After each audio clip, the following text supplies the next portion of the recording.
दे दिए, मुझसे कुछ पूछा भी नहीं कि बहन किस लिए जरूरत है। उसके बावजूद भी आप दोनों बस पैसों की मांग करे जा रहे हो। एक बार ना बस मेरे भाई से मेरी बात होने दो, उसके बाद मैं उसको सारा सच बता दूंगी। अच्छा, अरे अपने भाई को तो तू तब बताएगी ना जब तुझे हम फोन करने देंगे। जब तेरे पास फोन ही नहीं होगा तो अपने भाई को तू कैसे बताएगी, ये बता। स्टैंड कौन आ गया, देख बेटा।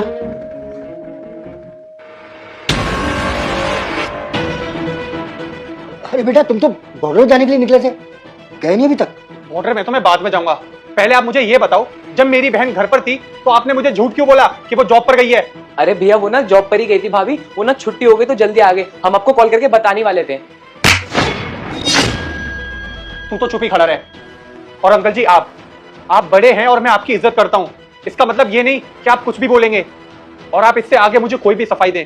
मैं आपको ये बता देता हूं कि अभी जब मैं थोड़ी देर पहले आया था ना तो मैंने सब कुछ शीशे में देख लिया था।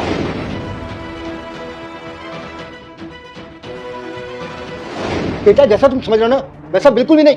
देखिए अंकल जी, मैं आपकी उम्र का लिहाज कर रहा हूं, वरना जैसे आपके बेटे को थप्पड़ मारा है ना वैसे ही आपको भी मार सकता हूं। और ये सब आप पैसों के लिए कर रहे हो ना? और क्या पैसा लगा रखा है आप लोगों ने? अरे आप जितना पैसा बोलते हो उतना भिजवाता हूं ना मैं। और जब से आपका बेटा मरा है, मेरी बहन बाहर जाके जॉब कर रही है ना, आपका पेट भर रही है ना, फिर भी आपकी पैसों की भूख नहीं मिटती। हाँ, और क्या गलती थी मेरी बहन की कि उसको शर्म आ गई थी मुझसे बार बार पैसे मांगने में? अरे अगर इतनी ही भूख है ना पैसों की तो खुद जाके कमाओ। अरे आप तो बदतमीज थे ही और अपने बेटे को भी बदतमीज बना रहे हो। अरे क्या सीख दे रहे हो आप इसे इस उम्र में? खैर मैं आपको क्या ही समझाऊं, सारी गलती मेरी है कि मेरी बहन विधवा होने के बाद भी इस घर में रह रही है। काश मैं उसे पहले ही अपने साथ ले गया होता तो ये सब ना हुआ होता। मैंने तो सोचा था कि मेरी बहन यहां रहेगी तो आप लोगों का सहारा बनेगी, लेकिन वो कहते हैं ना नीच लोगों की नीयत कभी नहीं बदलती। लेकिन बस अब बहुत हुआ, अब मुझसे और बर्दाश्त नहीं होता। पुलिस नीचे खड़ी है, अब आप लोग नीचे जाओगे या पुलिस को ऊपर बुलाऊं? बेटा मैं मानता हूँ हमसे बहुत बड़ी गलती हुई है।